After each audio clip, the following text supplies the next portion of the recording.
What are the commonalities among leaders who sustain excellence over an extended period of time?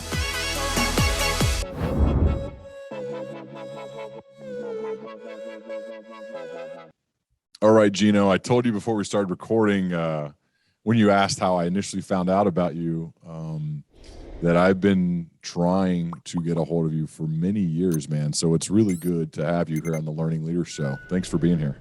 I appreciate that. I'm really looking forward to this, Ryan.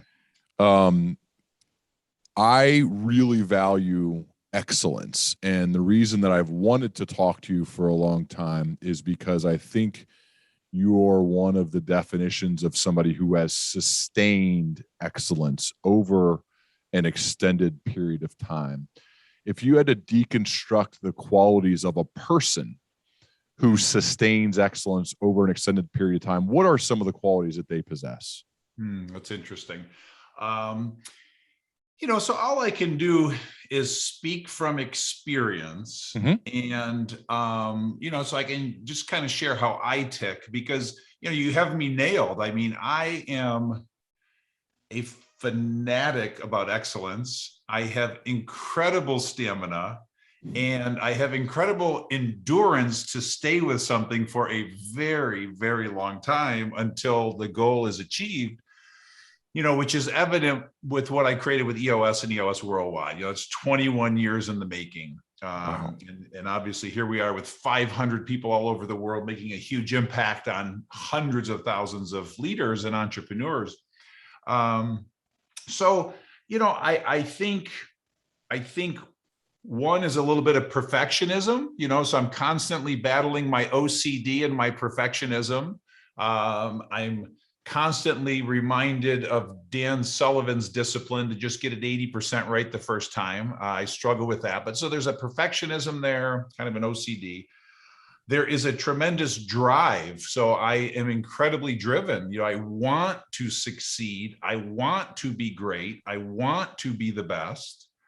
And then I think the third thing is, with what I've said so far, it sounds very selfish and egomaniacal and all about me, when the reality is it really isn't. What I obsess about is the entrepreneurial leader. I mean, that is what I wake up every day. That's what I've obsessed about for 30 years. And so I just think about them every minute of every day in terms of my work time. And I try and understand them better every day. I try to serve them better every day, and I try and solve their problems every day. And so it's all about them. But so when I talk about wanting to be great and I talk about being driven, I want to be great for them. I want to provide them incredible value. And I'm driven to succeed from a standpoint of being recognized as a person that helps those entrepreneurial leaders. I don't need to wear the crown. I don't need to thump my chest. I'm a hermit. I'm a hermit, inventor, mad scientist. So I don't need to be out on the stage, although I am occasionally. I don't do a lot of podcasts. I am for this new project. But so there's some of the things that come to mind. So you've written that entrepreneurship is nature, not nurture. Yes.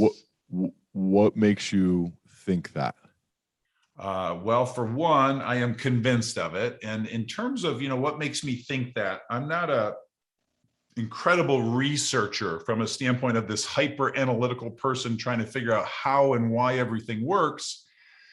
What I do is I spend decades, so going back to my obsession and this endurance that I have. So for 30 years, I've obsessed about what makes entrepreneurs great, how they succeed, and then firsthand help them do that.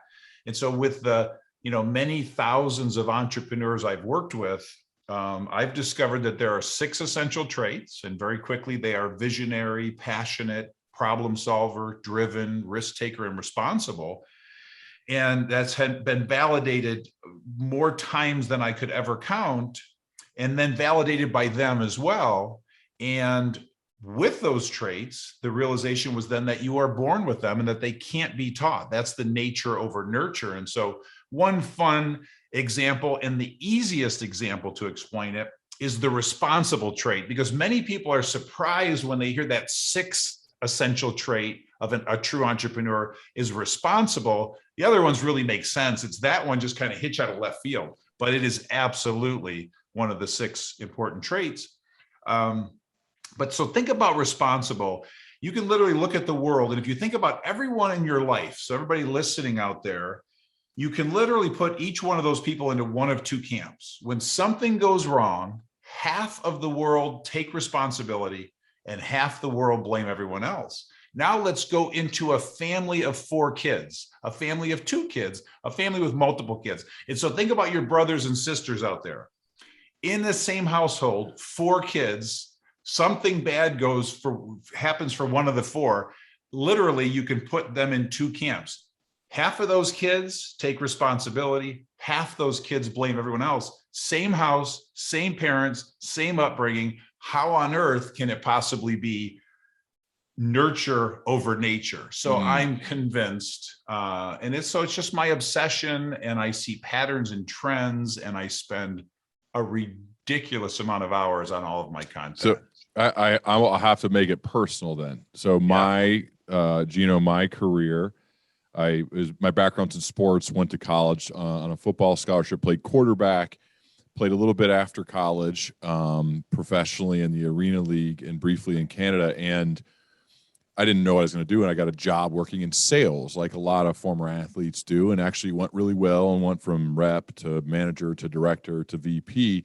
Started my podcast along the way while I had a full-time job. So I had this little bug in me. I don't know. And then left corporate America 4 years ago. And this is what I do now, full time. Now I partner with great companies, especially number one, Insight Global right now. And they're absolutely amazing. But that's why I wonder for somebody like me, and there are others like me who move up the chain within a corporation and maybe start something, and then it goes much better than I would have expected. And it created so many opportunities where it's like, I'm going to leave. What is that? I don't know if I was born with this or not. I'm not really sure. What do you think about that?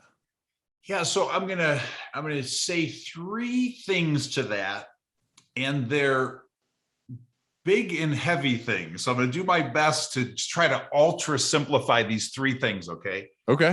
And so the first is, I always, like I said, I obsess about the end user. And so right now I'm obsessing about your listener out there. Okay. And I assumed right when I checked you out a little bit before this podcast, and your audience is, majority are leaders and like you said, Fortune 50 companies, mid-level managers, things like that.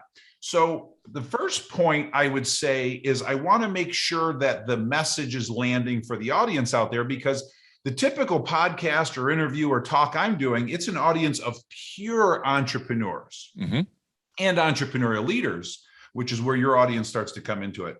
But what I want to say is, as I get to the second and third point, so that they're still leaning in, is with these 6 essential traits, there's this term intrapreneur. A lot of the listeners and the leaders out there are intrapreneurs.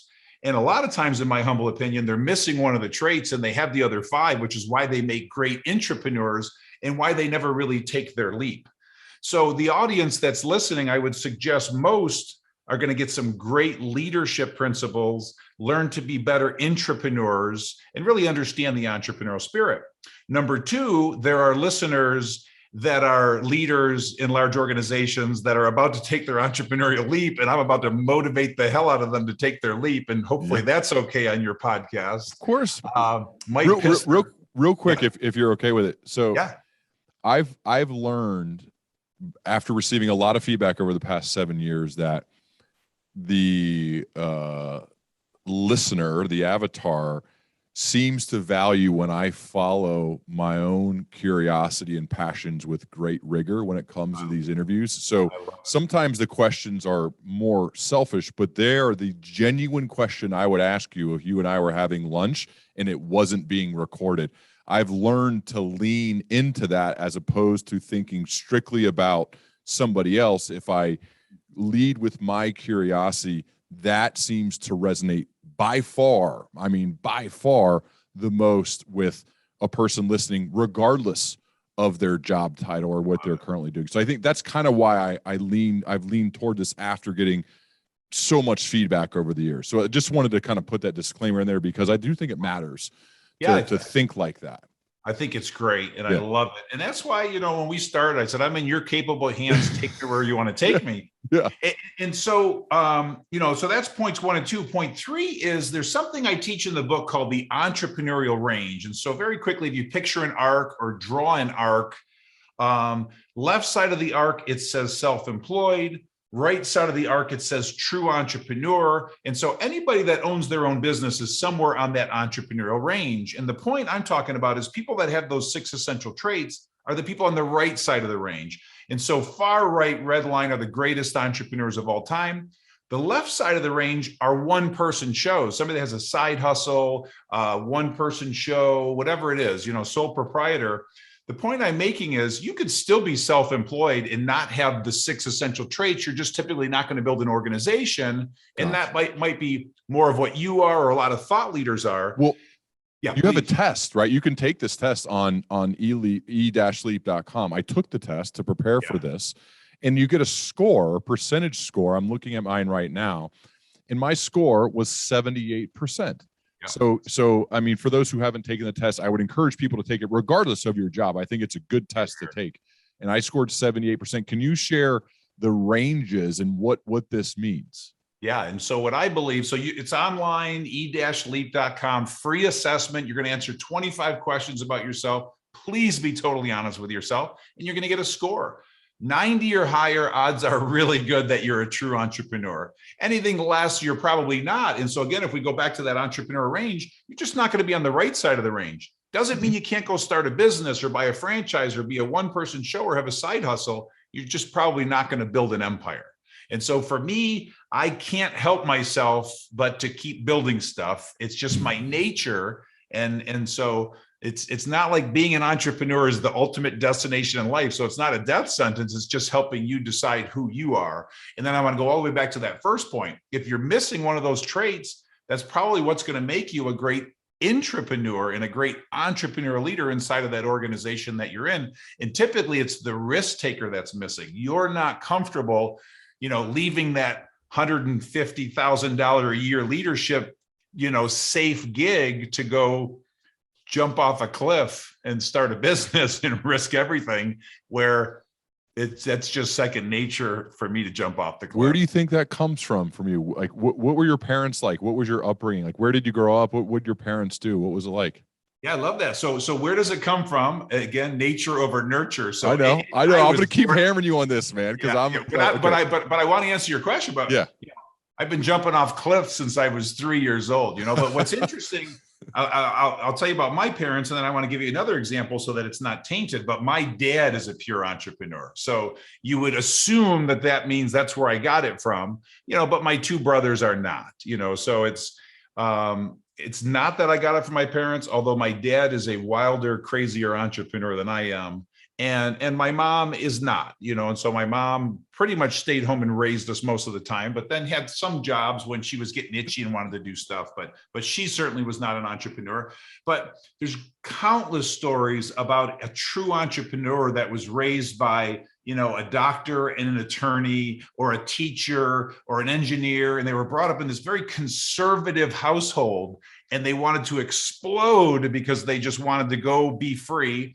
And when they finally broke through, because sometimes they were forced to take the path all the way through college, and they finally took it till they were 22, 23 years old, so they could finally go be themselves and get away from their parents that were a little too constricting.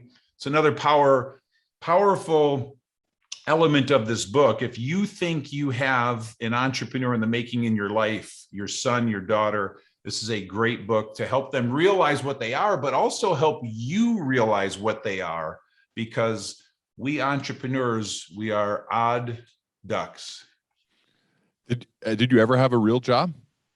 I did, actually. I did not go to college. So right out of high school, went to work, and I worked in a machine shop. So I made the natural progression from machine shop to entrepreneur. So worked in a machine shop for 3.5 years, almost went in the military. My now wife, who was my girlfriend at the time, talked to me into going and swearing in. That's a whole nother story. And then I took my entrepreneurial leap at 21 years old. I saved up $8,000 and went to go become a millionaire and was broke by about 24 years old. But you did become a millionaire, a multi-millionaire. How long Well, did that take? The lightning fast version is my goal was to be a millionaire by 30. I was worth 1.2 million by 31. So I missed it by a year, and then $200,000 in debt and flat broke by 33. So when you set a goal to be a millionaire by a certain age, you have to follow up the goal by saying, keep the million. So I hit the goal, but I forgot to add to the equation that you're supposed to literally like keep the $1 million. Why was that a goal for you? Well, to be a millionaire? Yeah. Because I like money.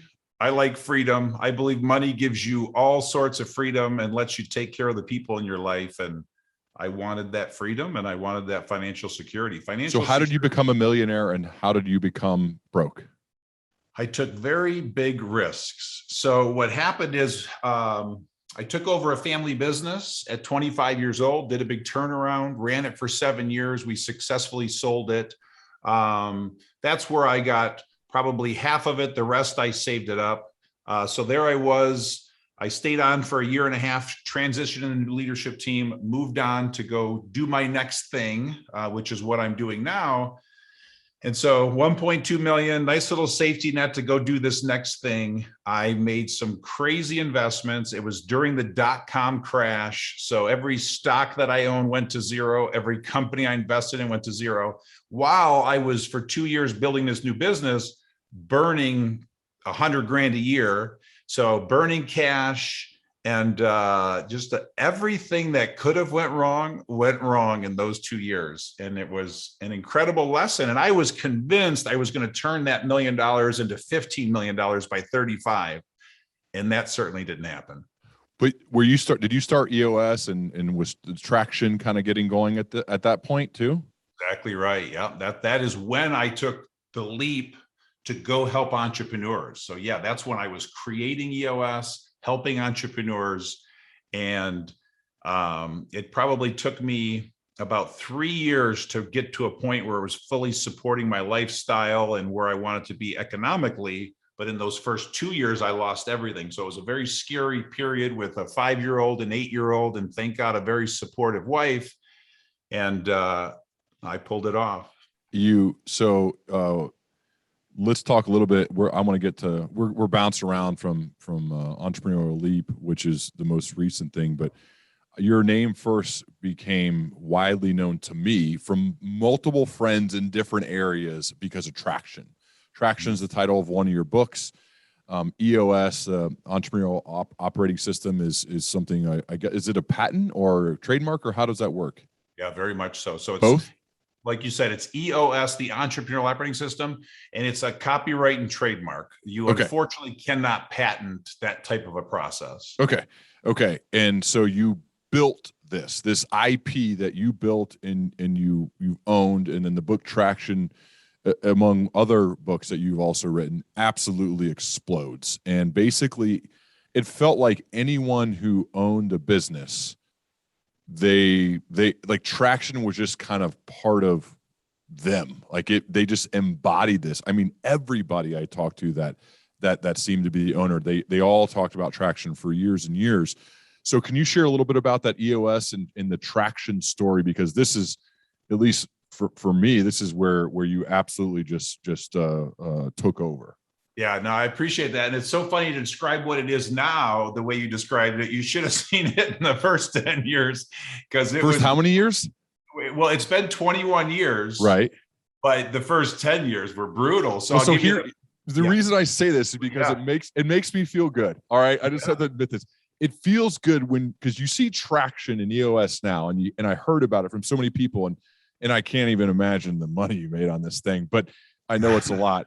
But to know that for 10 years you're grinding away and it's not getting traction yet. I mean, that's pretty wild to me. So yeah, I love it. I love the beginnings of things. Yeah. I'll give you the high level and you can pick at whatever you want to drill deep on. But the first 5 years was creating it. And it was brutal because remember that first 3 years I was broke, thought I had a safety net. But what I did for 5 years is I worked with 50 companies over that period of time. I would bring on about 12 new clients every year.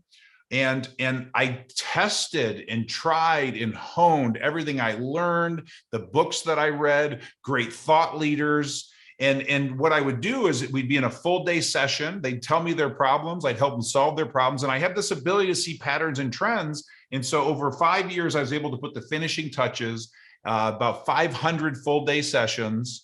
And once I started getting the same result every time from my clients, I knew I had created something, rebranded it. It used to be called the Business Accelerator, rebranded it to be called EOS, the Entrepreneurial Operating System. It's the original operating system in terms of managing human energy in an organization. I then wrote Traction, and then I decided to leverage it. So I was torn because I had this amazing life being a solopreneur on the far left end of that range, but I couldn't stop myself. I decided to build another organization. And so I decided to leverage it to the world, found an amazing partner in Don Tinney, told Don, if you can go out and produce my exact same results over the next year and a half with your clients, so he went out and found his own clients with EOS, I will join forces with you and we will build a company together. He did that. And so 6.5 years in, we started EOS Worldwide, failed horribly for another 2 years, kept trying to recruit implementers, and we had about a 30% success rate. It was brutal, and then we reinvented the model 2 years in. But then once we reinvented that model, I had an aha moment in a Starbucks. That's when it really took off. And so that's the first messy 10 years. And then boom, the flywheel was turning. And here we are today. Don and I sold the business 3.5 years ago. I still own 12.5%. I still own all the books. I'm still the EOS guy. I still do sessions with clients. It's my number one love. But now the company with 450 implementers and a staff of 70 people, and it's too big. In other words, it's not interesting to me when it's that big, but I'm so proud of the impact that it's having on the world. And there are leaders that are running that company now. Most of the original ones that were with Don and I are doing an amazing job growing that company to the next level. So you sold it because you kind of did it, right? You did the thing and you're like, I need to start something else. I also imagine you wanted to take some money off the table for your hard work. No, so here's, it's this, you're going to find this hard to believe. And I want to be conscious of the audience and a lesson here. So I'm obsessive about delegation. I am a master delegator. And so for 30 years, my discipline is to delegate one thing per quarter. And if you do the math on that, in 20 years, you'll delegate 80 big things. Well, I got to a point where the company was a distraction. And so I had to delegate an entire company. And so the way you do that is to sell it. So I didn't even know what it was worth. I knew it was worth a lot. And so it wasn't to take chips off the table. I had no intentions on selling. We got approached. They made us an offer. I'm like, wow, it's really worth that. I was thinking about my energy and my time.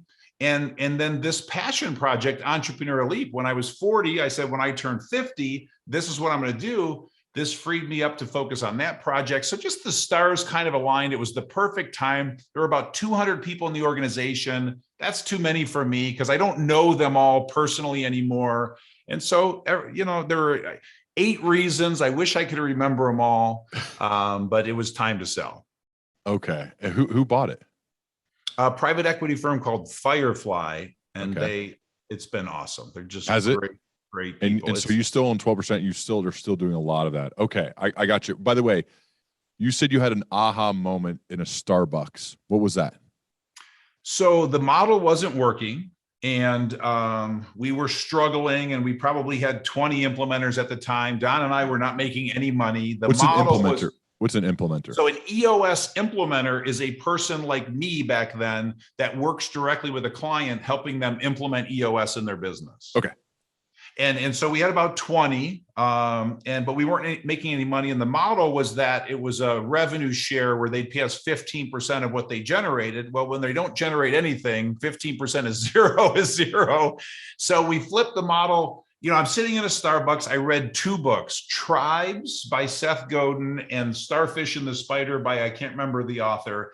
And it was this open source model. And it just was an aha moment. It was that and literally 50 other data points. Like I said, I have this ability to see patterns and trends.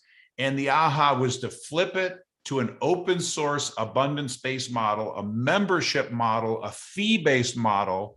And then I went in within 90 days, did the presentation of my life to those 20 implementers, told them that they're going to start paying a monthly fee to pay to play with us. And the whole thing took off from there. And that financial model is very similar today as to what it was back then. So it really, really worked. Gotcha. Well. So they had a monthly fee and they could just go wild, go do your thing, but you're going to pay us a monthly fee. And we opened it up to the whole world, and the whole world fell in love with it and told all of their friends, thank goodness. So this, I think, helps with people who are creating things. Maybe somebody who does have one of those jobs, but they're kind of a builder in a way. And I think it's helpful to hear from a guy like Gino Wickman, who built this thing that now we see kind of the end result. And you're like, wow, that guy just must be a genius. When no doubt you have high levels of intellectual wattage, but it's also the as you called yourself before we were recording, like you're a scrappy dude. You get after it. So that process of iteration took a massive amount of work with companies, learning from leaders, testing, iterating till you finally got to the point. And you're saying that took a decade. Yeah, and a decade, 21 years. But and when I say a decade, that's 11 years ago. Another thing that's really important to know is that 20 years ago, I said we are going to have 10,000 companies running on EOS. Okay, and that means that we EOS implementers have taken 10,000 companies through the process. Literally 20 years ago, it was like 2001 when I set that goal. And the goal was to hit that number by end of year 2020. And we literally hit it end of November 2020 last year. And back then, when we had our first 5 or 10 implementers, and I said, we're going to have 10,000 companies running on EOS, they would laugh at me because they'd say, well, how many do we have now, Gino? And I'd say 50, 60, 70, 80, whatever the number was. And they said, well, how are we going to do that? And I said, we're going to figure it out one quarter at a time. So, the obsession was that was the overriding goal. How we got there, you just figure it out one quarter at a time, and you get scrappy and you focus and you get your ass kicked and you have some wins, and it's just messy. But I wouldn't know how to do anything else. It's so much fun. Who's EOS for? It's for the perfect target market is a 10 to 250 person privately held company. That's the sweet spot. 80% of our clients are in that sweet spot. 10% are smaller, 10% are larger. We've got some billion-dollar companies, with thousands of employees, but it's the exception. You have to remain entrepreneurial, and most of those companies are incapable of remaining entrepreneurial. But 10 to 250 people is the magic number. One of the things you've talked about is the difference between a visionary and an integrator. How do you see these two roles, and what does a visionary do versus an integrator? Yeah, and so let's go back to that pure target market, a 10 to 250 person privately held company. What's typical there is you have this true entrepreneur with those 6 essential traits that built the company, startup, grew it to a certain point. Well, what happens is that wild and crazy entrepreneur, which I call a visionary. So when we say visionary, it's interchangeable. True entrepreneur, visionary, one and the same. Well, it gets to a point where that visionary can't do it all. And a true visionary really is terrible at managing people, terrible at holding people accountable, terrible with details, terrible at running the day-to-day. So they're better with big problems, focusing on the customer, ideas, the culture, the vision, growth. And so a visionary, true visionary, needs to be counterbalanced with a role that I call the integrator. And the integrator is the person who harmoniously integrates the major functions of the business. They run the day-to-day, they manage and hold the leadership team accountable. And so in the corporate world, this would typically be called CEO and president, or CEO and COO, or general manager. But we call it visionary and integrator in this entrepreneurial small business 10 to 250 person world that we live in. Gotcha. Okay. And then on that, for what it's worth, so that all the resource material is out there, that's a book that I wrote with a co-author, Mark Winters, called Rocket Fuel. And that teaches that whole concept, helps those two people find each other, because that's the other reality with your audience. there are a ton of integrators in that audience. And if they're sick of the corporate world, there's a wonderful opportunity in the entrepreneurial world, because there's a shortage of integrators in this world that I'm talking about. There's more visionaries than integrators. And so you have the pick of the litter out there if you put yourself out there as an integrator. And that's another one of my dreams, is that world uses that terminology and gets out of the corporate lingo. And so I'm thrilled to say there are recruiting firms that do nothing but recruit integrators. The term integrator is now a household name. And so again, if you think you're an integrator out there, read Rocket Fuel and put yourself out there to the world, because there's a visionary waiting for you to help them take the business to the next level. What if there is a visionary that is working currently within a business, and they have an idea, and they've had ideas, and maybe they've even tried some things in the past that haven't worked, because these things don't all work the first time. What are some pieces of advice, or I guess a better way to say it is, what are some ways for that person to make the leap? This is a big thing you're writing about and you're talking about, and people that you're helping now. One, because I think one of the things you said is like, you're not afraid sometimes to upset people, because maybe they think they are that, or maybe they think they can do that, but they're not. So maybe you also share some of that. But for that person who's there, they have a really good job, they're making good money, but they have this itch and they have this idea and they are thinking about it. What do you say to them? Yeah, well, I would say a couple of things. First of all, in the corporate world, I strongly believe the CEO, regardless of the size of the organization, is a visionary. Yep. It just gets really tricky when it gets big and publicly held and bureaucratic. You can't be a pure visionary in that world, because a pure visionary has the freedom to fully run and doesn't have to worry about 10,000 eyeballs watching them from every direction. So they're a bit restricted, but again, a CEO is a visionary regardless of the size of the company.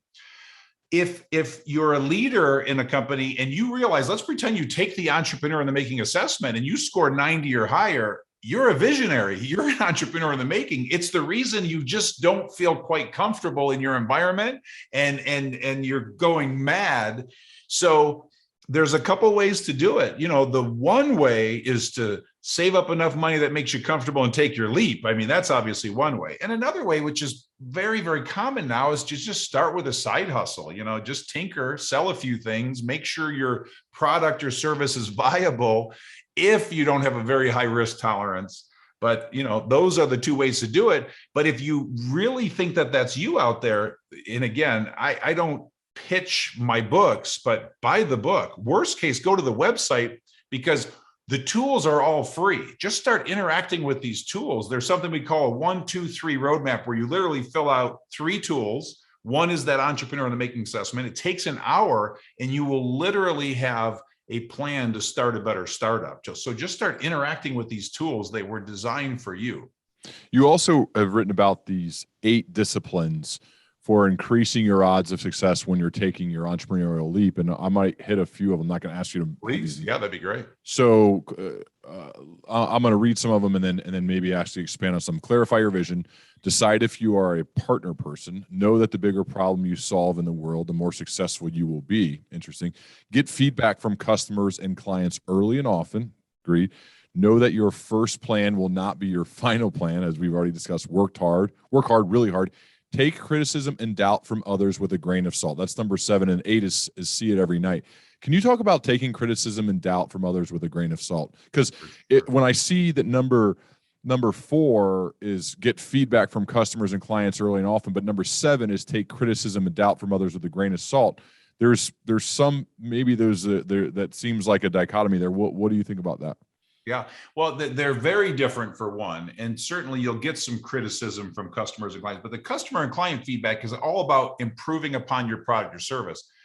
Criticism and doubt is typically coming from the people closest to you in your life, okay? And so the conservative people in your life are scared to death for you and aren't saying things that are helping your cause in a lot of cases.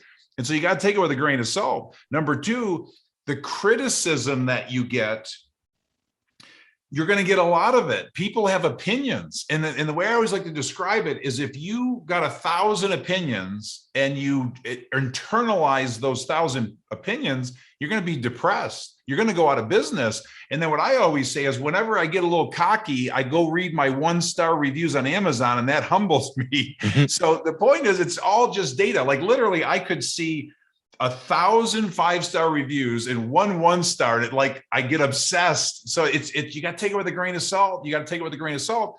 And this is the last thing I'll share there.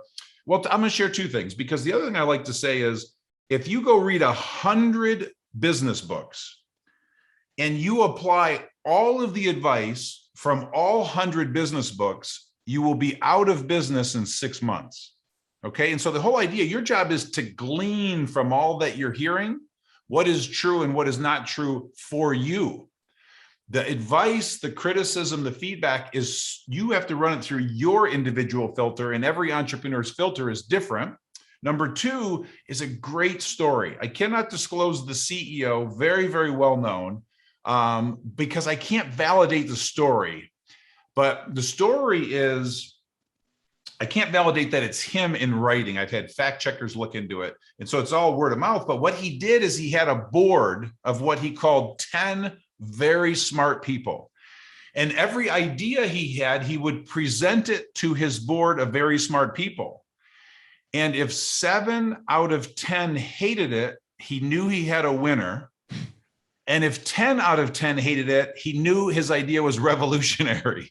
So the point is, people are going to give you their opinions, and most of it is awful. People's advice, it's awful for you and your filter. And so you got to just take it all with a grain of salt. It's a discipline you have to master, or it will mess up your brain.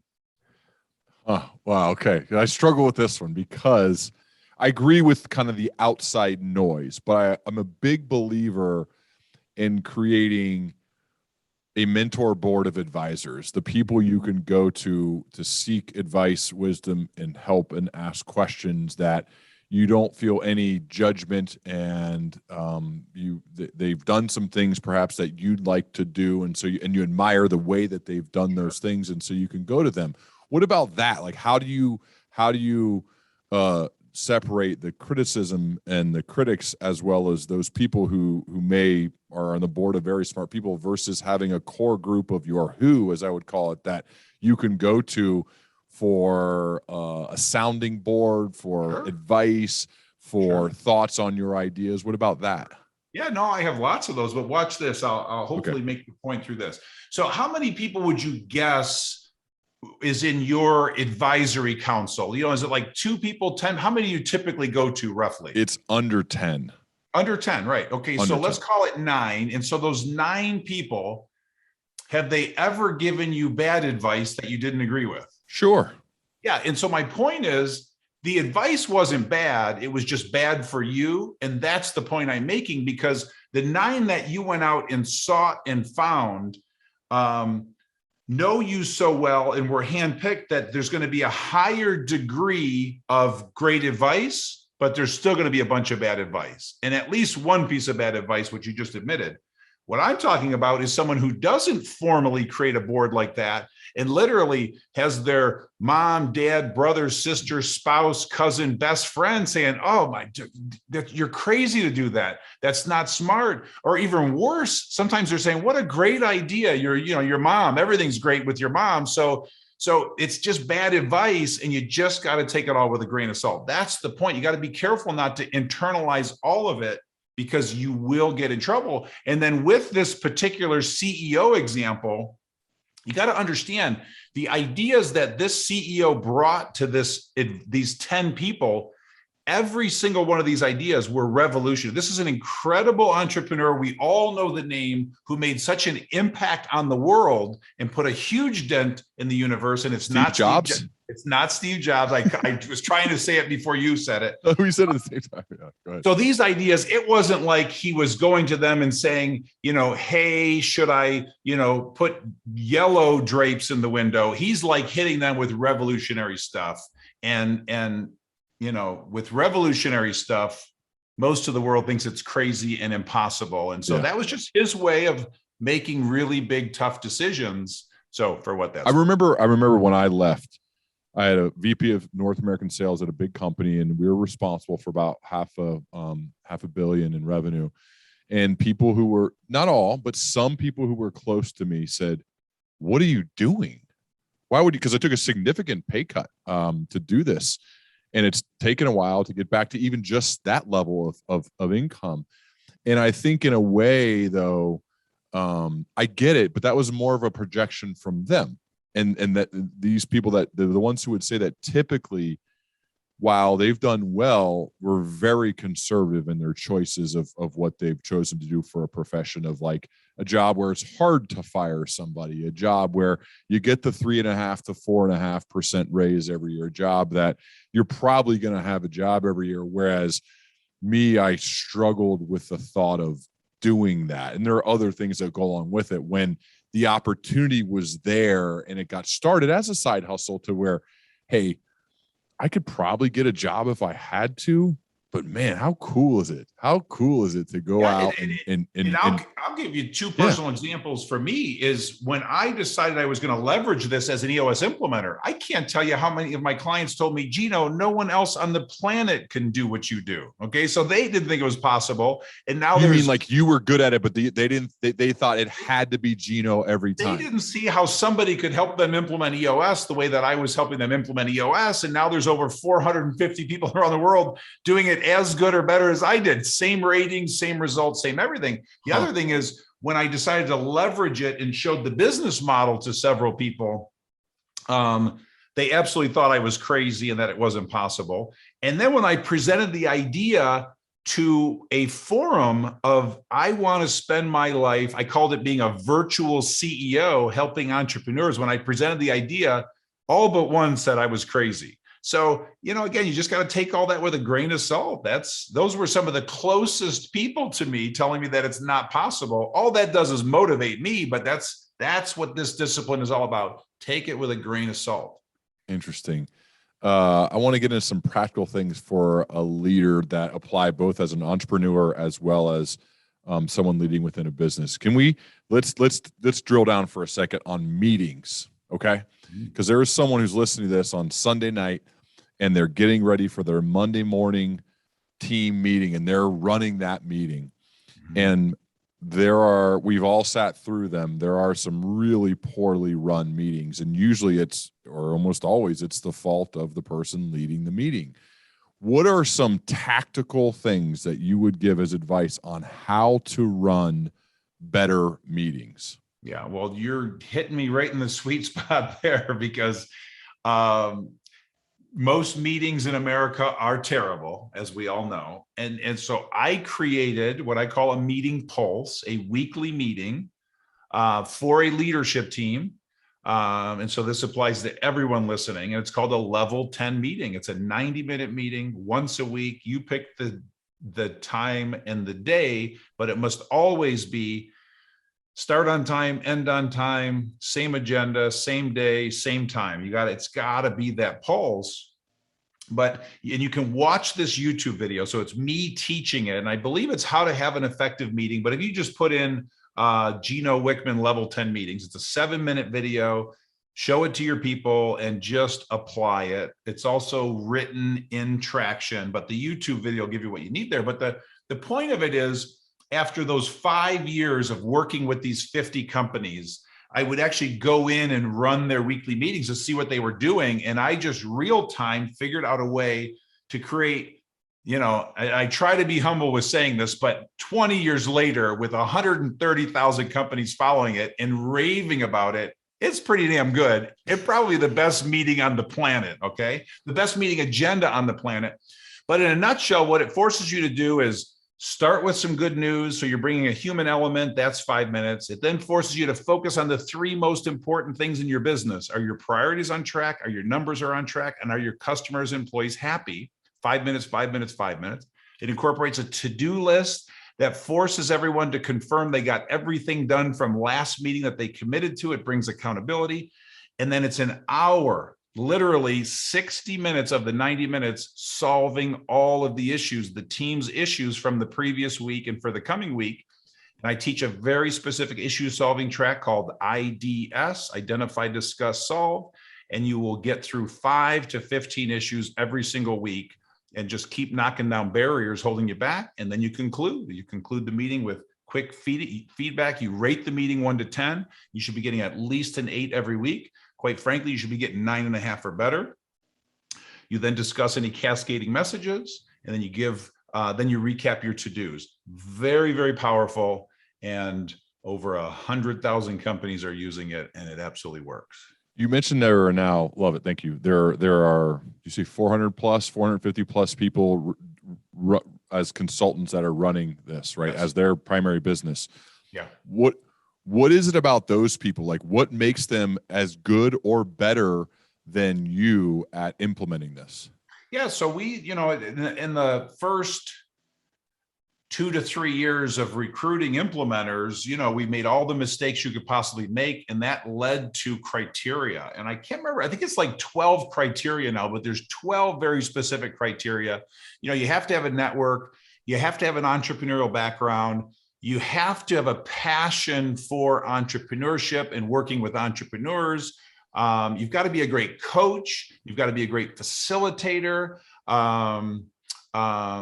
You've got to be a great teacher. So again, there's 12 criteria. And if you meet all those criteria, then you're going to be great. And if you don't, you're going to struggle. And so it's just evolved over time. And then as new implementers come to us wanting to join us, which is, roughly 30 every quarter now, we're forcing them to do a self-discovery because we can't tell them if they have all of these things, but we're saying, listen, if you don't, you're not going to succeed. So don't pay the big bucks to come join us. But if you have this, by all means, you're going to make an incredible income and make a huge impact on the world. And so the ones that meet the criteria, it's a match made in heaven.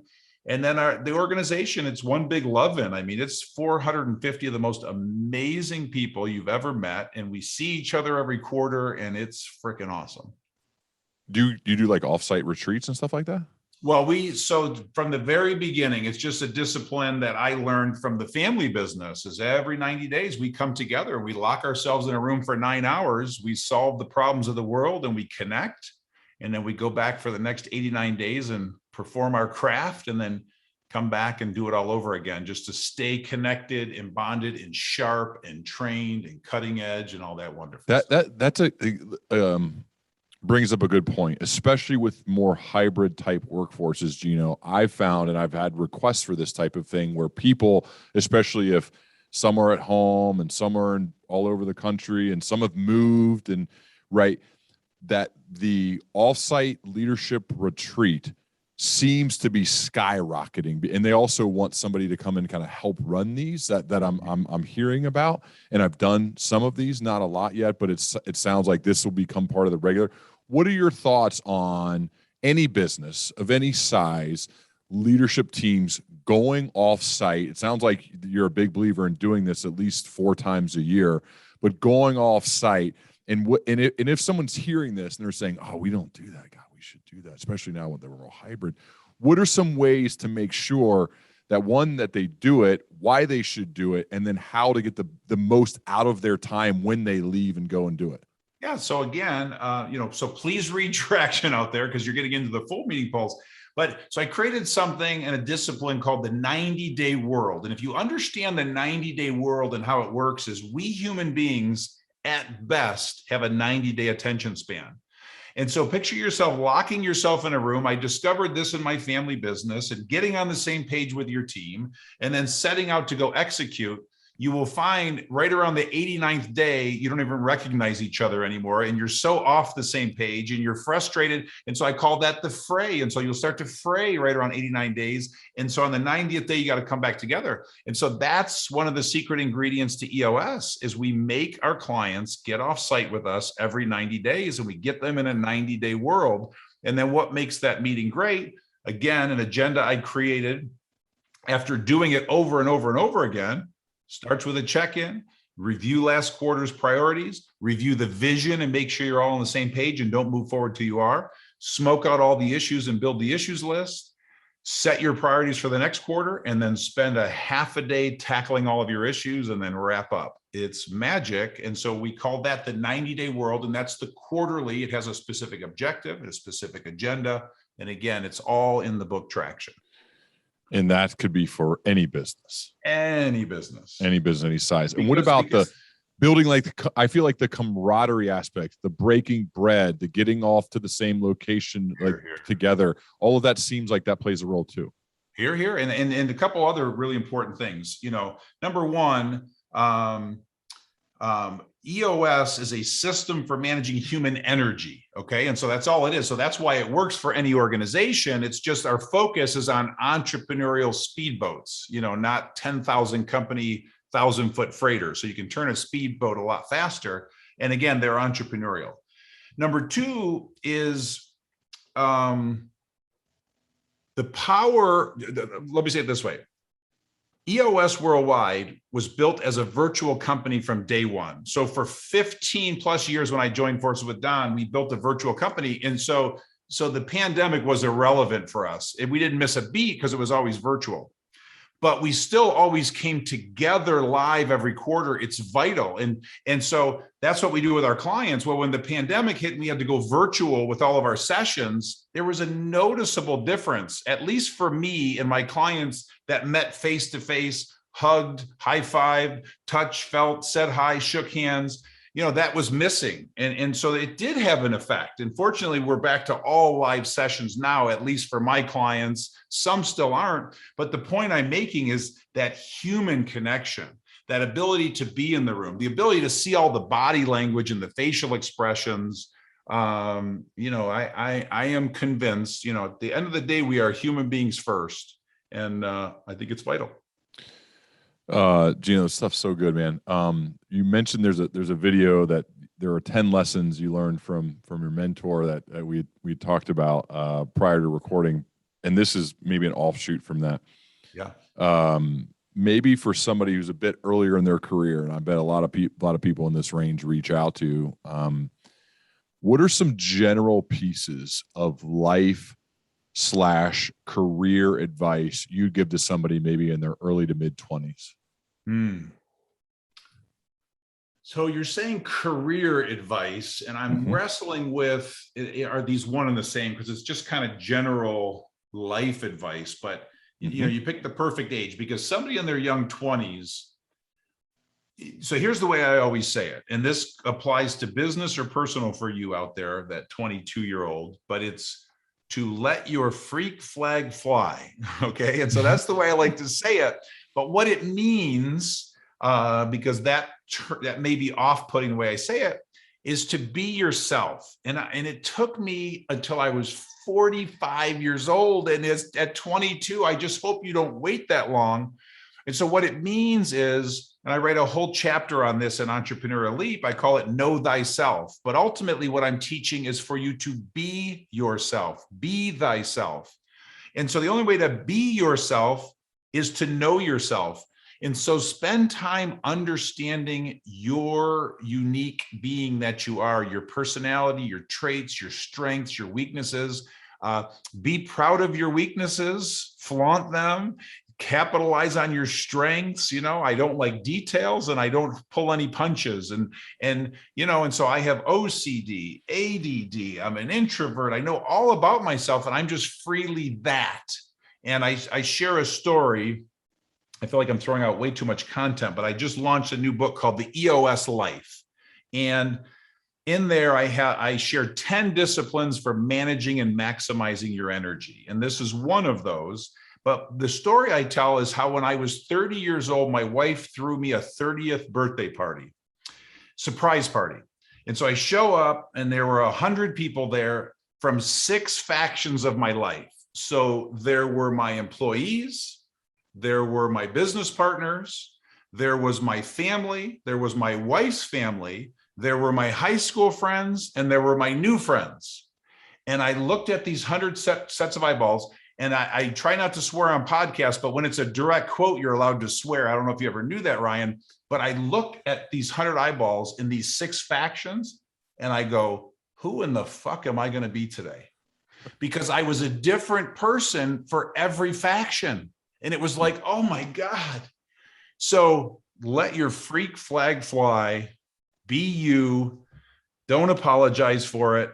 The world's going to judge. They're going to judge you whether you pretend or be yourself. So you might as well just be yourself. And so just let your freak flag fly. Is it possible when you're 25? Yes, it absolutely. It is. I feel like we can all say this now that we're not 25 anymore. Is it? And I get it. And I've thought about that. I get it. But I do believe it's possible. And here's the worst case. Let's pretend I'm wrong and it's not possible. Here's what I know. If this message continues to spread, it took me to 45. Just by sharing this now, I know that it's going to happen by 44 for that person. And if we can move it to 43 and then 42 and 41, so maybe not 22, but certainly sooner than 45. It took me way too damn long to ultimately get caught. And maybe it was 40 for me, but why did it take so long? Let's move the needle. Insecurities, all these factions, trying to be all things to all. Who knows? But I was a mess. Well, then there had to be like an inflection point, a compelling event that you're like, you know what, let's go. I'm just going to. Well, the biggest compelling event was that surprise party. That moved the needle in a big way. So when you're 30. Oh my God, yes. But it was the aha, but I didn't fully go there. And then, through some good therapy, I'm a big believer in therapy. I did my 7 years in my 20s. Through great advisors and coaches. I mean, I just keep learning about myself and I keep learning and I go deeper. I describe it as getting closer to my soul and just ultimately living from my soul. And, I finally got there. It was just, oh, wow. Start the self-reflective work earlier. That's what I would say. Start it earlier, and that could help you like truly understand yourself. And I think as you get to know yourself better, the insecurities can kind of start going away a little bit. The book, I encourage people to get beyond Traction, which we talked about. So Traction's one of them. Entrepreneurial Leap, though, which Gino is his most recent work, and there's so much that goes with it. I took the assessment. I encourage people to take it regardless of your job, which is at e-leap.com. I scored 78. Let me know what you score. Let Gino know what you score. I'll be curious to hear what we got as our makeup of everyone listening. But Gino, this is really good. I had high expectations because I waited a long time, and you somehow still kind of exceeded them, man. I really appreciate that. And certainly would love to continue our dialogue as we both progress, man. You bet. You're good at this, man. This was a fun hour. Thank you. Is there anywhere else, by the way, you would send people to go to learn more? Well, I just feel like I covered so much content, and so here's what I might suggest, and maybe you can put it in the show notes. But what I referenced is rocket fuel. So the book Rocket Fuel, about that visionary integrator concept. So if that was appealing to you, go there. I shared my new book that I just launched called The EOS Life. It's how you can live your ideal life, doing what you love with people you love, making a huge impact, making a lot of money, and having time for other passions. Entrepreneurial Leap. If you think you're an entrepreneur and want to take a leap, or you have someone in your life who's an entrepreneur. And then Traction is the book that teaches EOS and helps you run your organization on that system like a Swiss watch, as 130,000 companies do. And so usually it's just one book we're talking about, Entrepreneurial Leap, but we just covered the whole gamut. But it's so perfect for your audience because hopefully we hit most people where they are and gave them lots of resources. One piece of advice that I've gotten for people who don't do podcasts is you got to focus. You got to focus. And sometimes I don't listen to that. And I didn't listen to that today because I follow my curiosity, and sometimes that takes us all over the place. And I prefer that. I enjoy that. I enjoy you. I also admire the fact that you relentlessly sell. And I'm a born and bred sales guy. My dad was a sales guy his whole life. And so you're just not afraid to, because and the best salespeople I think this way, that what you're selling will help people. And that's ultimately what the best sales professionals in the world do. They understand the current state and the future state, the desired state, and that there's a gap in between there, and that what you're selling can help them. And that's what professional salespeople do. So to anyone who's like, God, man, Gino's talking a lot about his stuff to sell. Hey, man, I love it personally because that's the world would come to a screeching halt if sales professionals didn't exist. And so that's why I think it's a beautiful profession. I appreciate you like putting all your stuff out there and letting people know about it, man. Yeah. Appreciate that, brother. Thanks so much, man.